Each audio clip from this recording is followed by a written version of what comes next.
Hello বন্ধুরা, সকলকে good morning, happy morning.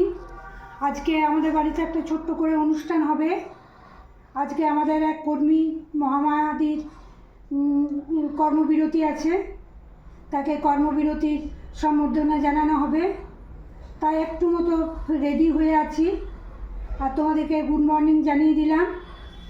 যখন কর্মবিরতি হবে তার একটা ভিডিও করব, তোমাদেরকে জানাবো। তোমাদের সাথে শেয়ার না করলে সব কিছু, এখন যদি একটু চা খাচ্ছি মনে হচ্ছে তোমাদের সাথে শেয়ার করি, কোনো কিছু করলেই মনে হচ্ছে একটু ভিডিও করে শেয়ার করি। কীরকম যেন একটা ভালোবাসার মতো হয়ে গিয়েছে যে তোমাদের সাথে, যে তোমাদেরকে না বলতে পারলে, না দেখাতে পারলে নিজের মনটাই ভালো লাগে না। বলো। এবার হয়তো আসবে একে একে, তাই সবার জন্য বসে অপেক্ষা করছি। মেয়েরা আসবে, কি আর বলবো, সবাই ভালো থেকো। না, আরো কিছু বলো। আর আরো কিছু বলতে হবে। আর কি বলবো, আমার মেয়েটা বলছে আরো কিছু বলতে হবে। এবার কাল বলবো। কাল কি করে বলবে?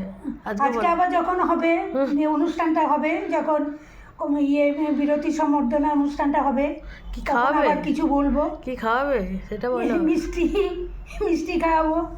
মিষ্টি কেন খাও? ফ্রাইড রাইস খাওয়াও। ফ্রাইড রাইস আছে, কালকে রাতে ফ্রাইড রাইস। আর এখন তার করা যাবে না দাঁড়। আর তোমার যখন ফ্রাইড রাইস হবে তখন তুমি কি খাওয়াবে? আমি তখন কি খাবো? মেয়েরা যা বলবে তাই খাবো। ওরা তো বলছে মাংসের ঝোল ভাত খাবো, তাই খাবে। তাহলে আজকে যে আজকে মহামায়াদিকে সেটা তো আমি বলতে পারবো না, এটা মহামায়াদির ব্যাপার। জোর করো তুমি। না, ওই জোর করতে পারবো না। বলো যে খাওয়াতেই হবে। না না না, ওইটা বলতে পারবো না।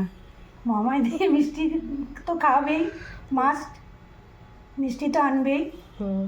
আর কি বলি, আমার সুগার বেড়ে গেছে মিষ্টি। মেয়েটা বলছে মিষ্টি খাবো না, সুগার বেড়ে গেছে, তুই ভেজিটেবিল চপ খাবি। কোলেস্টেরল আছে। নমস্কার। কোলেস্টেরল আছে। আর ওর কথা জবাব দিতে পারছি না, পরে আবার ভিডিও করে দেখাবো। ঠিক।